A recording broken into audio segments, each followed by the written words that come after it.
Yeah, we're on the air. Yeah. Hello, everybody. My name is Marije Hage. I'm a pastor, a Dutch pastor, and also the founder of direction.nl. And I am very honored today to be here with Dianne Whelan. Yes, Dianne Whelan. Dianne Whelan, yeah, Canadian filmmaker, author, photographer, meaning seeker, storyteller, and all-round powerhouse. So I'm really honored to be here with you today. Welcome, Dianne. Thank you, Marije. Yeah. So Dianne has been on many adventures, giving us some sublime documentaries about the high Arctic and Mount Everest. And you are currently paddling, cycling, hiking the world's longest trail, if I am correct. That's correct. Yeah. And I was wondering if you go back a few years, and you've been on the road now for 5 years. 5 years. Yeah.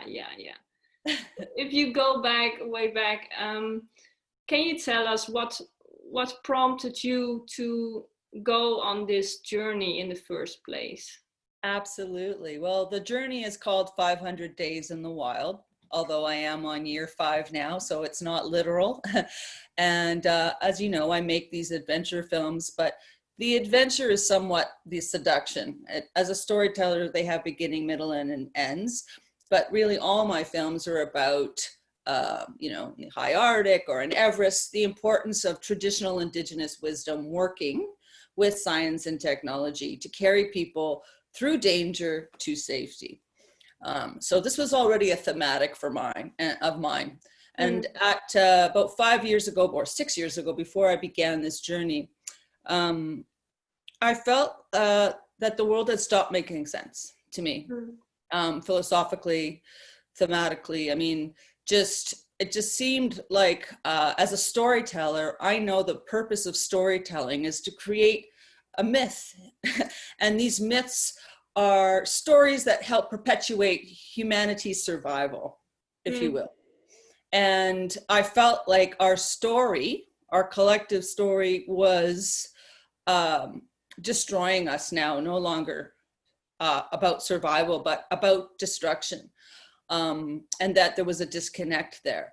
And I also realized that as women, we have fought for our political rights and our economic rights, and there's still much work to be done, but I realized I was spiritually broken.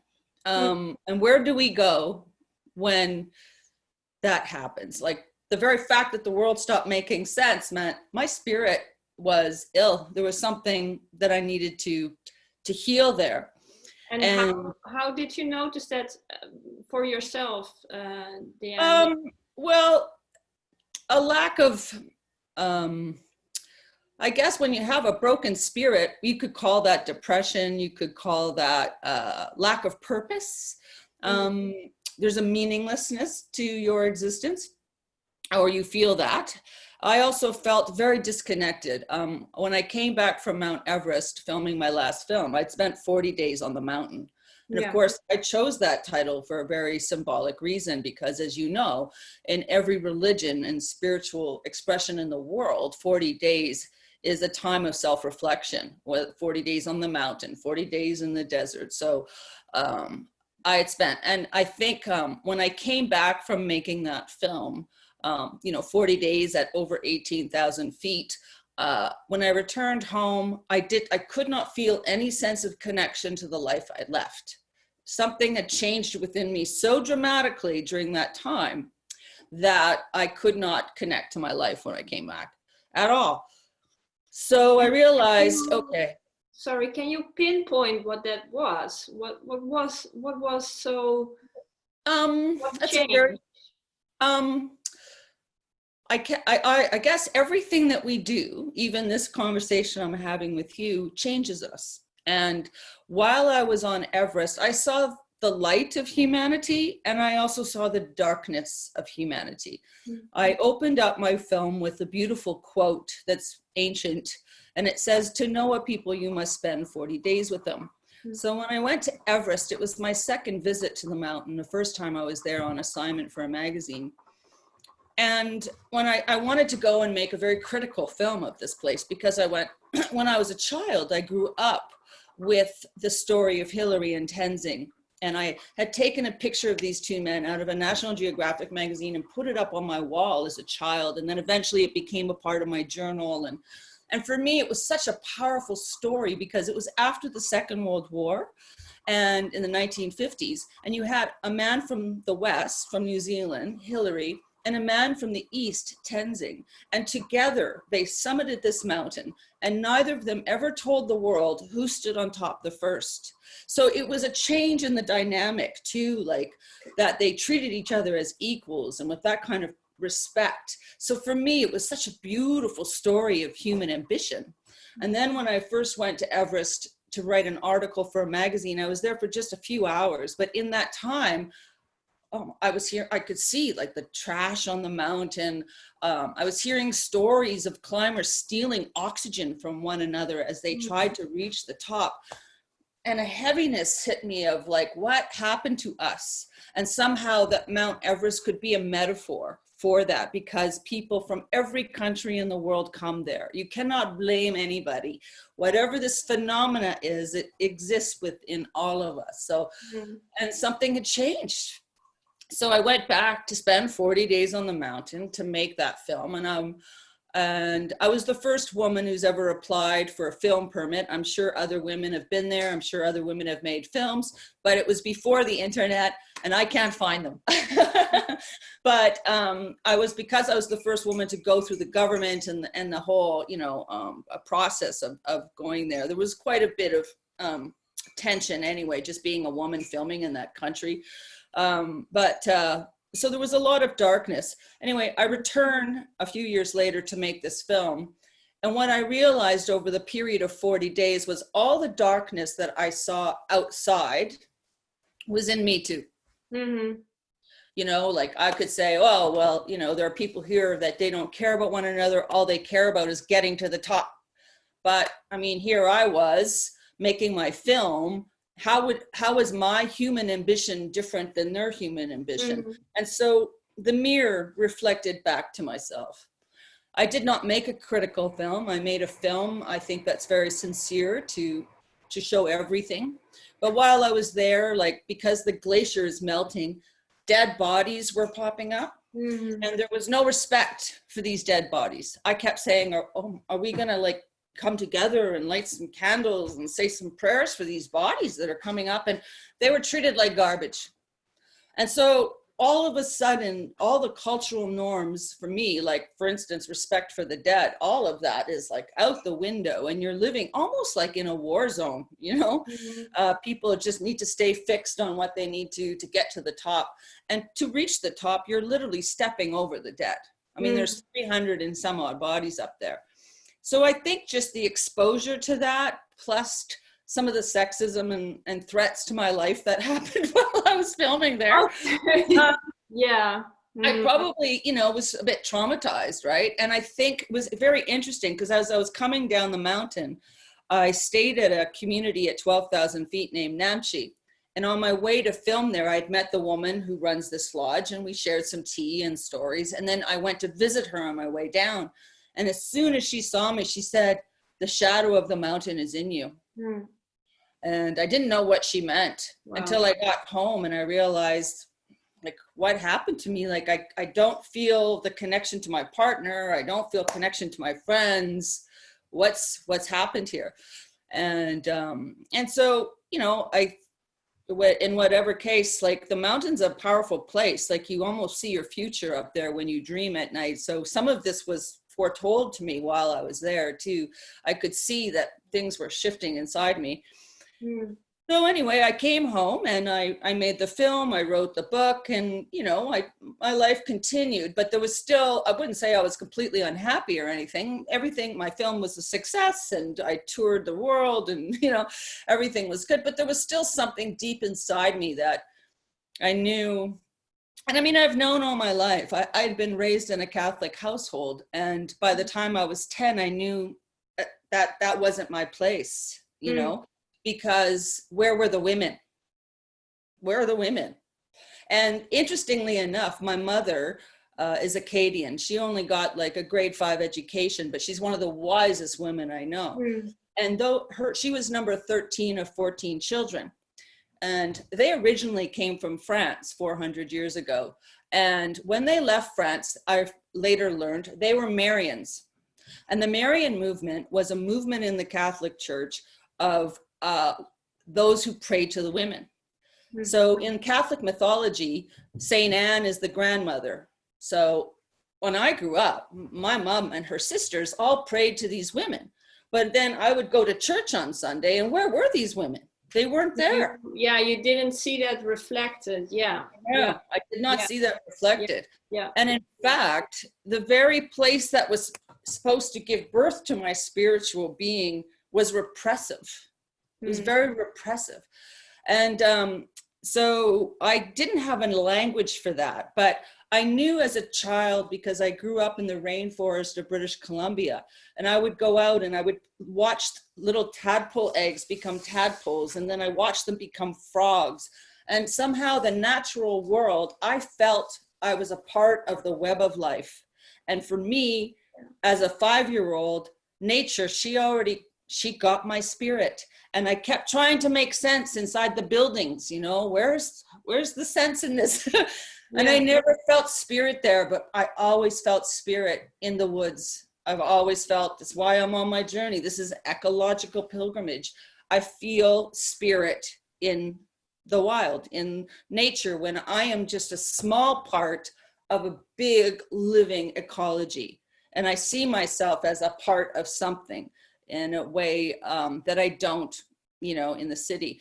So I went on this journey to make my next adventure film, but on a personal level, I went on this journey to heal my spirit. Yeah, I was really, that was the word that kept coming up in my mind. It almost sounded like you were searching for a language of healing. Yes. Since you are a storyteller and after the shadow, bringing the shadow of the mountain with you, or recognizing the shadow in yourself, reflected by what you experienced on the mountain, and going on a journey of healing. And when you sorry. I was thinking about something that you wrote, and I wrote it down because somewhere on the line, because I checked it on Facebook, we've been friends for 3.5 years. Wow. And we became friends on Christmas Eve 2016. Anyway, but somewhere on the line you wrote, I believe the violence against women and the violence against the earth are one and the same thing. That's right. I do believe that. That's correct. And can you... It's the feminine. It's the divine feminine. The earth, if you look from outer space and you look at our planet, everybody's pointing their telescopes all over the universe right now. And they have not found another living planet. They have found a lot of dead planets. Mars, you can't live on, there's no water on Mars. There's no cedar trees, butterflies, birds, bears, deer. There's nothing on the moon. A living planet, right? So if you accept that, and it's a womb, it gives birth. It gives birth to plants. It gives birth to, all living things here. Without the trees converting carbon into oxygen, we could not survive. So we're all interconnected. And so I realized too, traditionally, when you study the history of spirit, or herstory, because it's his story and we need her story now, really, very much. We need her story.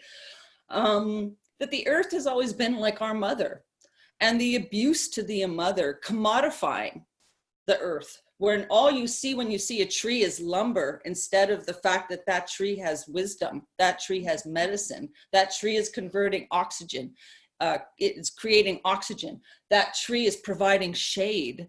All of these things, right? You've commodified it, just as we've commodified women.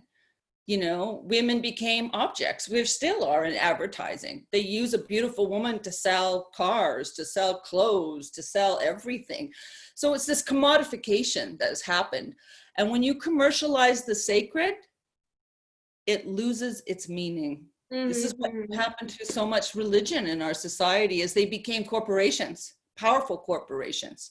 And power, I love the movie The Hobbit, because it's a beautiful metaphor about and story about the corruption of power. Even the most benevolent person with the best of intentions gets corrupted by holding this ring of power. You know, even the wizards won't touch it, you know, like take it to the fire because it corrupts, right? And so do you have any idea where our human inclination to violence or the misuse of power comes from? I think a lot of it is language and myth. Part of the error of Christianity, I think, for all the goodness that can come of every great book. I mean, like, what I'm grateful for my religious upbringing for was teaching me that I do have a spirit, that I'm not just mind, body, and, you know, that there is another part of me. But the expression of that, finding a sincere expression of that, is a lifelong goal. Because you can't just, for me, it has to be sincere. There has to be a very real connection there. So I'm grateful for that. And, but I think some of the language talks about, there's a certain arrogance to it. Just like in the word, like one of the things I shared in Idea City is, like, one of my heroes is Jimmy Carter, right? And Desmond Tutu. These are people who are using their positions of power right now to try to shift for more spiritual equality for women, right? So there has been a language of dominance, that everything was created for us. This is all here for you. Well, that's like right there in the language, you have a problem. You know, you have a dominion, a conquering thing. And as I said, one of the great things about this journey is it's to pay respects to the land, it's to heal myself, but I've also been paying respects to the land's ancestors. I live in a country that just celebrated its 150th birthday, and I love it here. But I had both love and shame for this truth, because I know that people have lived on this land for over 10,000 years. So part of my journey was to not only connect to myself and to spend time in nature healing myself, but to, when I could, spend time with Indigenous communities and sit and listen and learn. And part of that healing process has given me incredible amounts of hope, because I realize that what is necessary for hope is just a change in mindset. And exactly what we're talking about right now in language. So I've learned many things. I like to say that I have 8 years of university, but I'm in kindergarten right now, learning the traditional ways of the people of this country and the traditional wisdom. I'm still in elementary school, so I don't ever want to be mistaken to be speaking for them. I can only share the things that I've learned, but I am not speaking for them at all. But I'll tell you one very powerful lesson, two very powerful lessons that I can share from that relate to our conversation about language and about interpretation and mindset. So when I left, I thought traveling the old way was the fact that I would be hiking and canoeing and not using any power, and that I would be, you know, camping out there in nature and living the way people used to live and journeying the way people used to live, slow, connected. So I'm 3 months into my journey. I've just paddled my first solo paddle for 40 days. There's 40 again. And on the shore to greet me is the Grand Chief of the Mi'kmaq people. And the Mi'kmaq people are the Indigenous people of Canada, based in the East Coast. We have many Indigenous people in Canada, but the Mi'kmaq people are based on the East Coast of Canada and the United States. So there was the Grand Chief. And the Grand Chief, there are many Mi'kmaq chiefs, but the Grand Chief is the spiritual leader of the people. He makes sure that when decisions are being made, they're not just thinking about today, they're thinking about the unborn. They're thinking about 7 generations into the future. Wow. Now, how powerful is that? If every decision we made collectively as a society, we thought about 7 generations into the future. You would never be able to say, let's build a pulp mill on a river, create 500 jobs for 50 years, but destroy this fresh water for the next 200. That is good leadership. Sorry. Right? Yeah. Thinking about the future, right? Just as much as we must, because we are part of a continuum. And really, what is it that we share? For all of our differences, what do we share?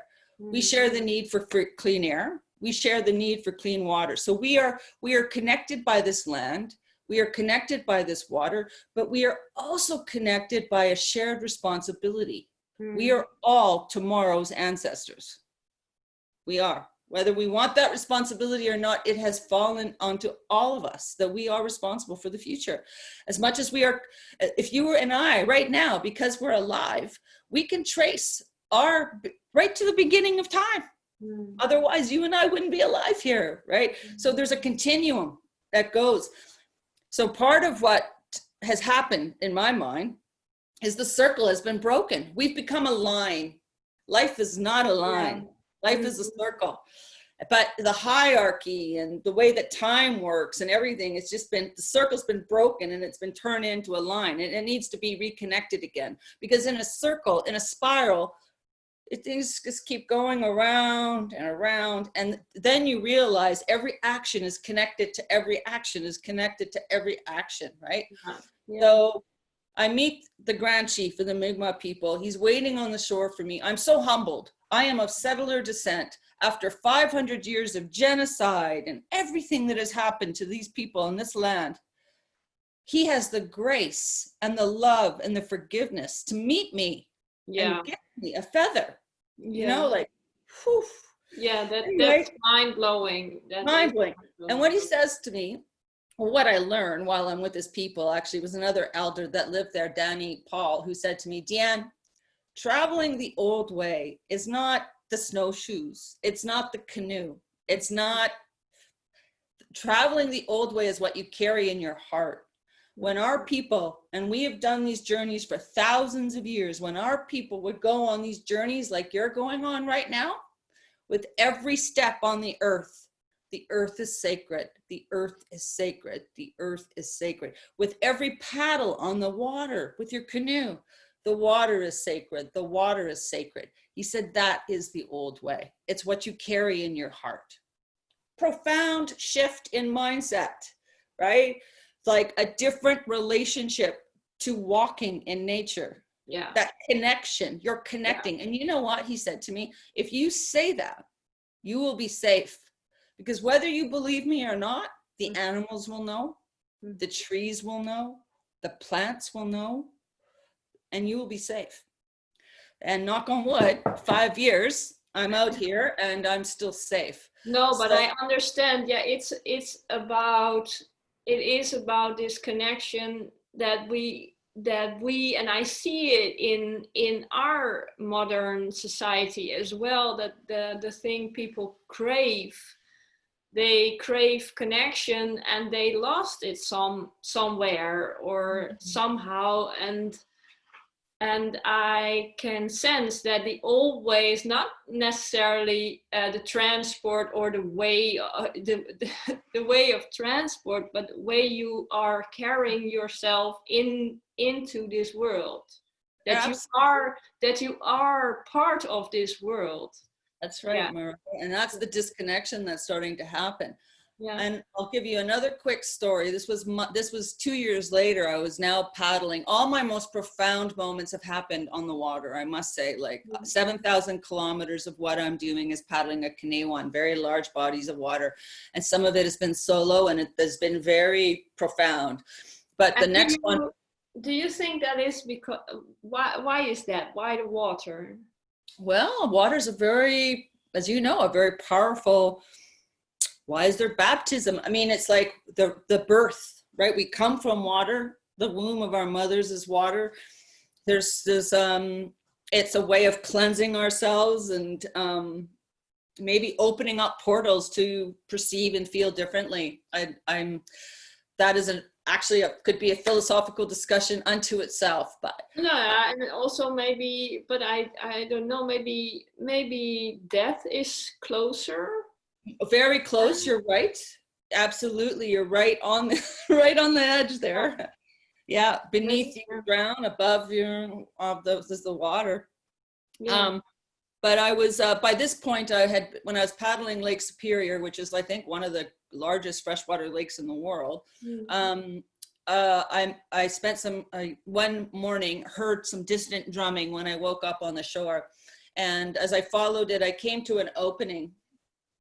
And a friend of mine had told me that the Ojibwe elders would be gathering, and she actually helped facilitate this. Her friend, her name is Ellen, and she lives on the shore. Anyway, she heard about my journey, and she knew the Ojibwe elders were gathering for ceremony. So I kind of knew what was going on. So anyway, I went there and I approached them, and I thought, oh, wouldn't it be great if I could just speak with some of these elders for a few hours for my film? But they were busy. They were putting up a teepee, building a sweat lodge. There was about 30 of them. And so they asked if I could just, sit with myself for a few hours. And then when they had time, they would ask me over and I could speak with them. So I was very nervous. I'd waited, and, I'm very respectful of these elders. And finally, after a few hours, I get called over and I sit down next to the man who's going to be sort of facilitating this 1 week. They're going to have a week of prayer every morning. We'll start at 4:30 in the morning, and they'll do their morning drumming and singing around a sacred fire. And then after a few days of purification, they will go and they will do 4 days of fasting. And then they'll come back for a final sweat and meal. And then that will be the end of their ceremony. So I'm waiting. He calls me over. His name is Rodney. He calls me over and he says, very quietly in front of all these people, Dianne, why are you on this journey? I said, because the world stopped making sense to me. Pause, long quiet, my heart. Next question, why are you here? Because I'm following my heart. Okay, so set up your tent and you can spend the week here and with us. So what? I thought it was going to be a few hours. Now I'm here for a week. So I ended up being invited to participate in the ceremony, and I did some fasting. But the first day in the morning, I wake up, it's 4:30, wake up before the sun rises, because they like to do their drumming and praying as the birds start to sing to welcome the sun, to welcome the light back after the night. So that's part of what they do. And you walk into the teepee, and there's quite a bit of ritual involved, and walking around the fire, and then you find your seat, and they start the drumming and the singing. And then after the drumming, they pass a feather around. And each person who holds the feather has to say what it is they're seeking, what has brought them to the fire. I'm so nervous. I'm in my mind. I'm like, oh, I want to sound smart. What am I going to say when it's my turn? Like, I'm all in my mind, There's my 8 years of university. Oh, gotta sound smart. The feather comes to me and I say, I'd like strength to stay with my vision on my journey. Like, give me the strength so that I can keep, coming from my heart on this journey. And I think, phew, I pass the feather on. And the elder takes the feather and he holds it and he says, "Woman from the East," because I am from the East. He said, "Do not ask for strength. If you ask for strength, the Creator is going to keep challenging you. The waves will get bigger. The winds will get stronger." He said, "Ask for understanding." And that moment changed me. It changed everything. It's like, ask for understanding. Wow. And so that has now become sort of the thing that I come back to all the time, instead of, and again, this is what I mean by language and mindset. And so for me, I see so much hope in the traditional wisdom of the Indigenous people who still remember the old relationship we had with the earth. I'm glad we're not stuck in the medieval ages. I'm glad we're in the 21st century because of what we as women have in terms of our life right now. There are so many things to celebrate about science and technology and culture. I'm not saying let's roll back the clock, but what I'm saying is that human wisdom sometimes takes centuries. We don't get to learn, and so what is it from the wisdom of the past that we need in the present? Yeah. And for me, the Indigenous relationship with the earth is like the parent, and science and technology is the child. We know we can do great things. We can save lives. And I'm going to tell you another story, because I'm a storyteller. I got to meet a woman in Toronto who was one of the first women in Canada to become a United Minister. Okay. She's in her 90s now. So I asked her, as I asked many women, sorry? When did she become a minister, or when did I meet her? I can't remember all the dates. It's probably like 40 years ago. Okay. At least 35 years ago, maybe. But she was one of the first. And she's she's in her 90s now. So her name is Frances. So I said, "Frances, I have to ask you, you're an intelligent woman. How could you, what drew you to this path in life, right? Because there's so much patriarchy in organized religion. It's so systemic." And she said, "I remember the day." She said, "I was born in Texas. I was American." And she said, "I was 12 years old in 1945. And she said, "I was already an incredibly good student. My math was above every boy in my class. My parents, my teachers, they all said, you can go to college. You're so smart, you'll be able to go to college," at a time when very few women could, right? She thought she was going to become a scientist. Already at 12 years old, wanted to become a scientist. And then 1945, 1944, the day the United States dropped the atomic bomb on Japan, changed her life. Everybody was celebrating because they just ended the war, they thought. And she was devastated because she knew in that moment, in 1 second, 100,000 people, 200,000 people lost their lives.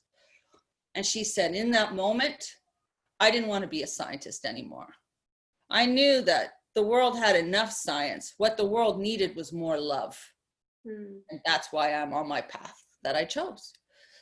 Wow, cool. She didn't see the negative. She saw the opportunity there to help and serve people.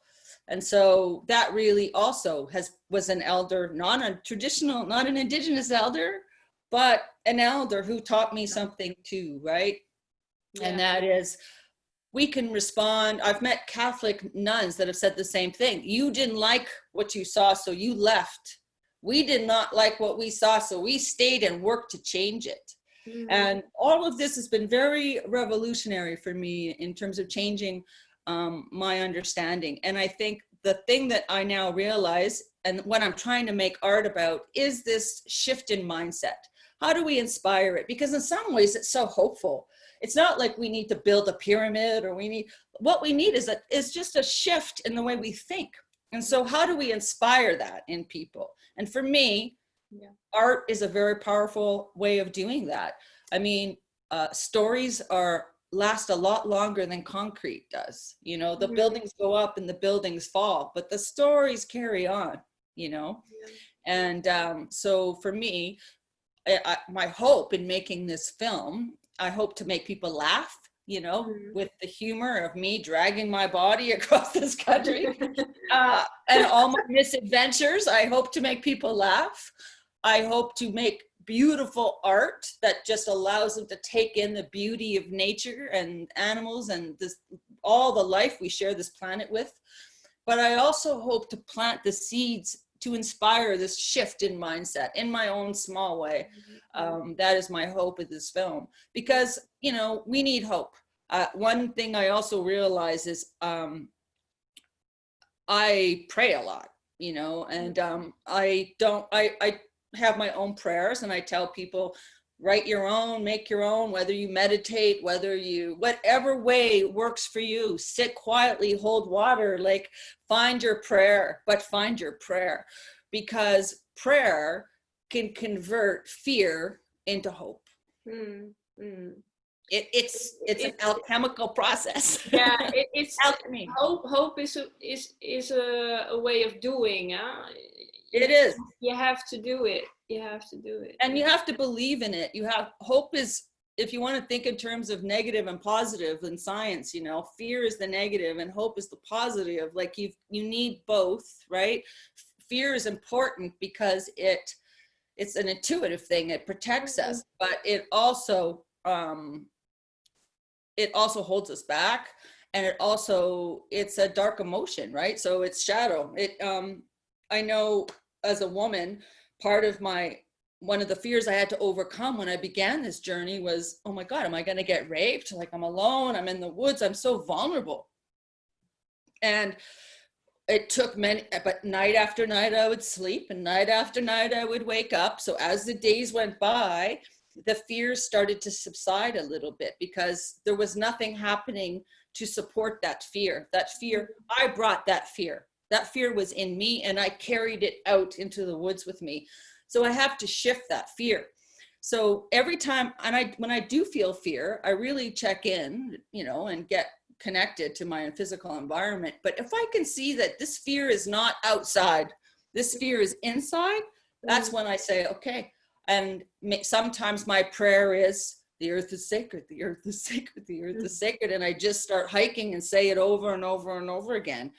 Sometimes if I'm paddling, it's the water is sacred. I have many ways of praying, but what I do is remember, when I start to feel that, to transform that energy, to bring that alchemy of shifting one thing into another through the power. Our thoughts are our deeds, and our deeds are our destiny. It all starts, it's an enormous responsibility, but we really do create our lives, and we create our lives with our thoughts. So that's why it's so important to feed, what you feed yourself with is going to ultimately create your reality. And, you know, it's a big thought, and it's a lot to take on, but at the same time, you know, we're not victims, you know. We create, if we are, we're creating that, because something can happen to you and you can still make a choice to do something different. It's all, we make a million choices a day, whether you're conscious of it or not, right? So for me, it's just about changing that mindset. And I could tell you another story. One day I was in Nova Scotia, and I'm off in the bush, and I would get lost, and a big storm comes in, and trees start swaying, and the branches are flying, and the rain starts coming down, and the trail I'm on turns into a small stream, and I don't know where I'm going to camp. And I'm getting, for the first time in my journey, I'm scared. Like, well, I'm scared, but I'm in danger. Maybe it was the second time, but I was in danger. But I also could feel it. I was losing control, you know? I wasn't staying calm, and that's what you must do at all times, is really just stay with your breath, stay grounded. So it was getting dark. Off in the distance, I hadn't seen people in a few days. Off in the distance, I see a little white light. I should have been happy, right? Yay, I'm not alone out here. But I felt afraid, because I was already afraid. So everything that I would see, I was going to see from a place of fear. So here comes this little car. It's a little, you know, side by side. Inside it, two men. dressed in their green fatigues, drinking rum, big guns, you know, and they're saying to me, you have to come with us, you know, big storm. And I'm like, there's no way, right? Inside my, I'm like, woo, woo, woo, like, stay away, don't, no, I'm okay, peace, bye-bye, you know. And they're like, no, really, you have to come with that. Leave your stuff here, jump in. Like, we have to go back to the hunting cabin. I'm like, oh my, no, no. But what choice do I have? She's right. Like, there's no setting up my tent. I'm so scared of these men, but I have to trust them. I have no choice. So I go. They take me back to their cabin. It's every woman's nightmare. On the walls, it's like pornography from 1950 Playboy magazines. You know, like, you're like, ah, right? But guess what? They were really good men. Mm. They were fathers. They were brothers. They were husbands. They made me deer meat, which I'd never had before. By the end of the night, I was smoking a cigar. I'd never smoked a cigar before. And the next morning, we pulled out the maps, we had breakfast, and they took me back to where I got lost, and they sent me on my way. So the story is this: because I was in a place of fear, everything I was seeing, I was afraid of. And this is what's happening in our culture today. We read the news. One day it's, you know, there's just always, it's fear. Like, if it bleeds, it leads, you know. It's like the COVID, the crisis, the pandemic, the economy, the this, the that. It's like there's way more. Even if shadow is a small part of life, it takes up a lot of the stage. And that's not reality, you know. And this is when I tell people we're learning, the fear is making us not trust one another. Yeah. The fear is making us not look at each other when we pass each other on the street, you know. I sometimes think that, you know, the news or the COVID or the way that fear gets translated is just it's just the upper layer of I think there's a lot of traumatized that there's a lot of trauma in the culture. So trauma on the land. I mean, if you're talking about the indigenous people of Canada or of America, think about the trauma that has had. Think about the origin of people coming to colonize and build a society on violence and on domination. Exploitation, yes. Exploitation, and I think that fear is often a sign of trauma, you know, and that we have to go and heal, like you are doing on whatever travel we are embarking on. You know, you're traveling that way, and everybody has to take that journey to heal, because we have to get back to a sense of trust, you know. Or yes, we do. And I think we also have to try to find, we tend to, with, you know, borders are fake. Like, you go up in outer space, you look at the earth, you don't see any, there's no borders. We invented the borders. And I think it's beautiful that there are multiple languages, because every language has a capacity to express other things, other ideas that one language cannot. English can't say what Mi'kmaq language can say, or any. So these languages are super important.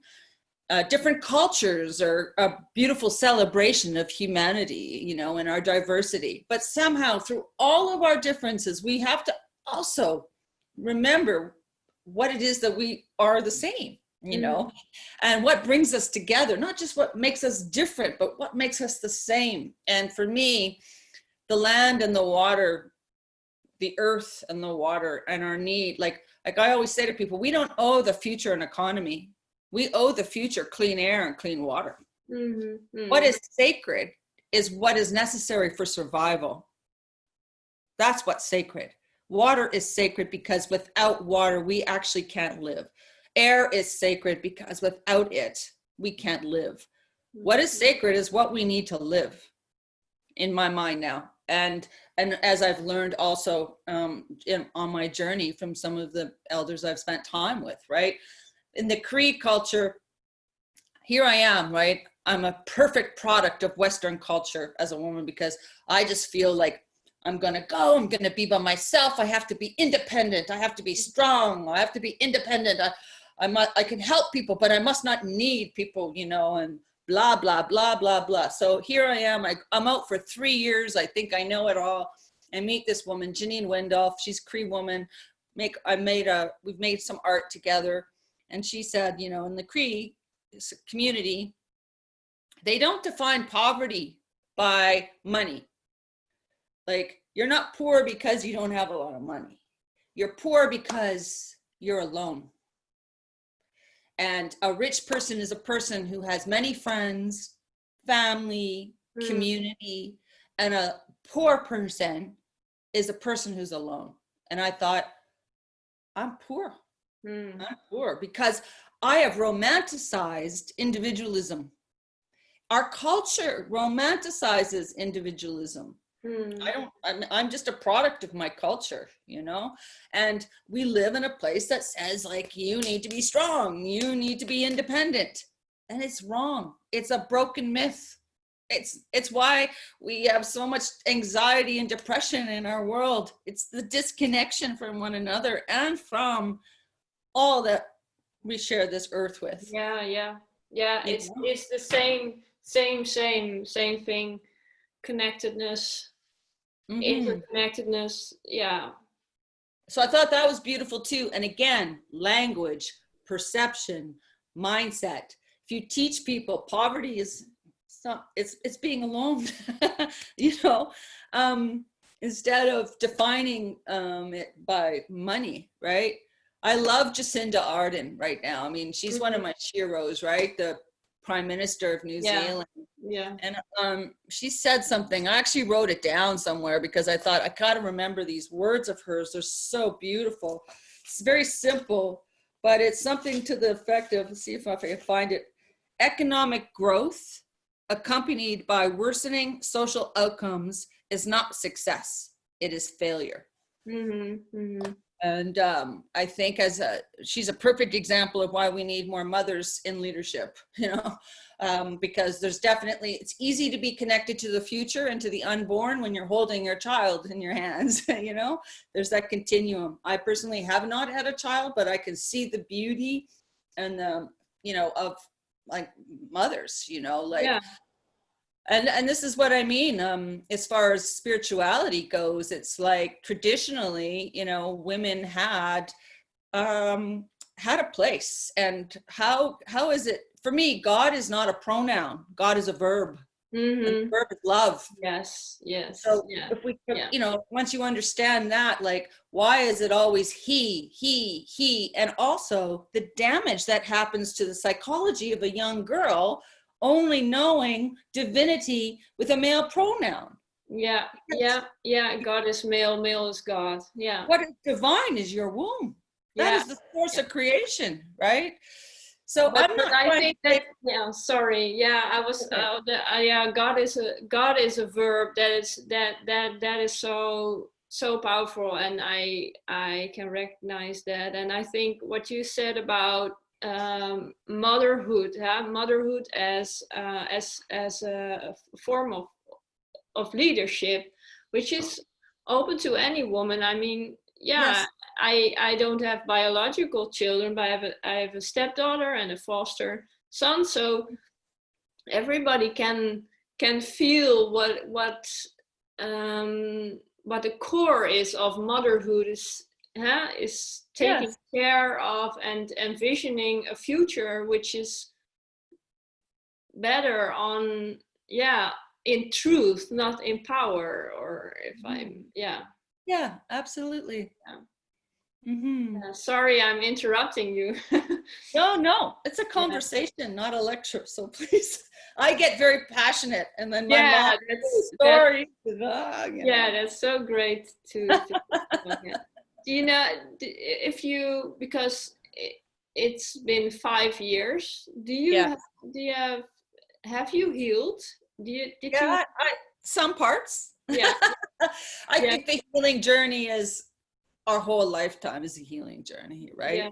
Yeah. But I can sense in myself the need for connection. And you know, when I left too, one of the Mi'kmaq elders told me, the same Danny Paul, he said, you know, the wisdom of trees, right?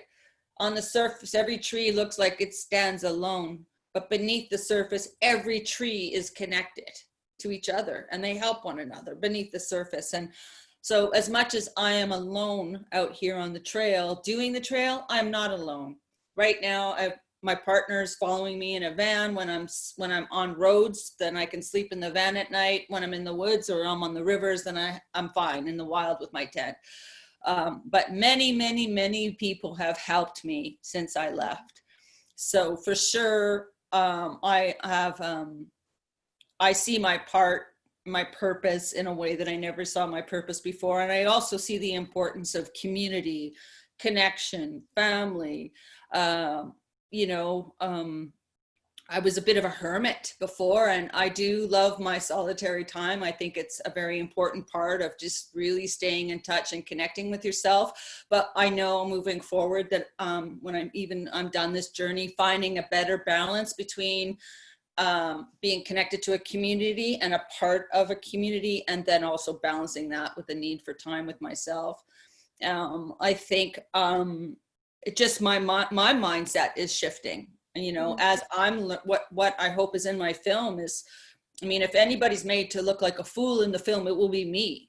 You know, I'm of settler descent. I think I'm out there doing it different. I shared another story just recently. So when I left, like I said, I thought first contact, take two. Here I am. Now it's going to be a woman 500 years later, and I'm not coming to take anything. I'm just going to come and listen. And I'm very, oh, you're so smart. You know, off I go. Humility is such a powerful teacher. But anyway, so I was on that same lake, that Bradora Lake, where the chief met me at the very end, but I was only on like day 10 of it. And the wind blew me to the shore. And it was this big, huge exposed cliff, maybe 100 feet, 50 feet, I can't remember, high cliff. And embedded near the bottom of the cliff, I could see the sun hitting this red rock, very small red rock. And I thought, oh, beautiful. I'm gonna go dig out that little rock, right? So I walk out of my canoe and I walk over to the cliff and I start digging out this little red rock, and I get it out and I put it in my hand, and it's beautiful. It's bright red, like agate kind of rock. And I put a little water and I wash it, and I think, oh, I'm gonna put this in my pocket. I'm gonna take this rock. And a little voice in my head goes, don't take the rock, leave the rock, it's not your rock. But another part of my head, probably my ego, was like Gollum. It was like, precious, it's mine, it's mine. So off I go with this little rock, right? I have instant karma. Like when I do something wrong, the creator just goes whack, like right away. I don't even have to wait. It's like instant.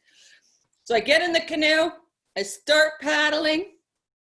Right away, the wind changes. All of a sudden, the wind starts blowing from the shore, and I'm just following the shore, right? And it blows me out into open water. Danger, like, I think for sure, this is the first moment on the journey where I'm like, I'm going to die. I'm going to die. And the waves get bigger. I have to cross 9 miles of open water before I can hit land again. And I'm out of control. All I can do is point the boat where the wind wants to take me and go. And half the time I'm paddling, my paddle's not even touching the water because the waves are up and down.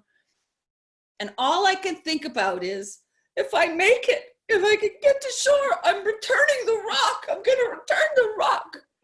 So by some divine intervention, I make it. And I get to shore, and I take this rock and I give it back. I throw it back out into the water, and I was like, I'm sorry. I'm so sorry. And see, here I was. I had the best of intentions, like many of us do. And we want to do it different. We want to be better. But I just did the same thing. I took something that didn't belong to me. And which is exactly what my ancestors and the ancestors of the people that came here did. They came not just to meet people. They didn't just meet the indigenous people and say hi. They came and went, beavers, this, that. They just came to take. Nobody stopped and listened, you know? And I just made the same mistake. Here I am thinking I'm going to be so different. And without even realizing it, I just did the same thing. And so it was an important lesson for me very early in the journey, because it made me stop and go, what does it mean to be an explorer in the 21st century? And what does it mean to do it differently? And what it means to do it differently is, instead of going to these places and taking things from them, we should be going and learning and listening. And so that was my lesson. And it's a lesson I still carry today with me right now. And this is, it all comes back to changing perception, changing mindset, changing language. Like I always say, whenever I'm talking about my tent, I'll be like telling my girlfriend, I'm going to need my 2-man tent or my 3-man tent. She's like, it's 2-person tent. Don't say man, it's 2-person tent. Like, you realize how much of it's in our language, right? Yeah. We learn new words. Yeah, yesterday I was thinking about the word manifestation, or maybe I heard you say it somewhere. Like, she always said womanifestation. Womanifestation. Yeah. And you know, with that last story, I really think, the era of taking is over. I mean, it's done. It's all we're. I mean, there's. It's not. If we take anything more, we're done. So, yeah. What I think what happens is we're like mice. You know, our vision is so right here. But when you go like the eagle and you see the big picture, what people today don't realize is how things have changed. And that in the last century, we just took resource extraction to like 10,000 times more than it used to be, right? I mean, we've always had mining and but it's like way more now than it ever has been. Like, because it's motivated by greed and profit. It's not motivated by need. And when you say the days of taking are over, they're not. With the invention of the multinational organizations, multinational corporations, I know even in Canada, there are companies mining for gold in South Africa, like taking gold from that country. Like, that's what it's all about, is going to third world places and extracting resources for first world countries. The United States is 5% of the world's population, and they use something like 40% of the world's resources. Like, there's a serious imbalance here, right? That's happening. It's a heart's desire or wish that somehow maybe we can, like you are doing, and why I asked to interview you, you know, that we maybe can turn the tide for the world, for absolutely.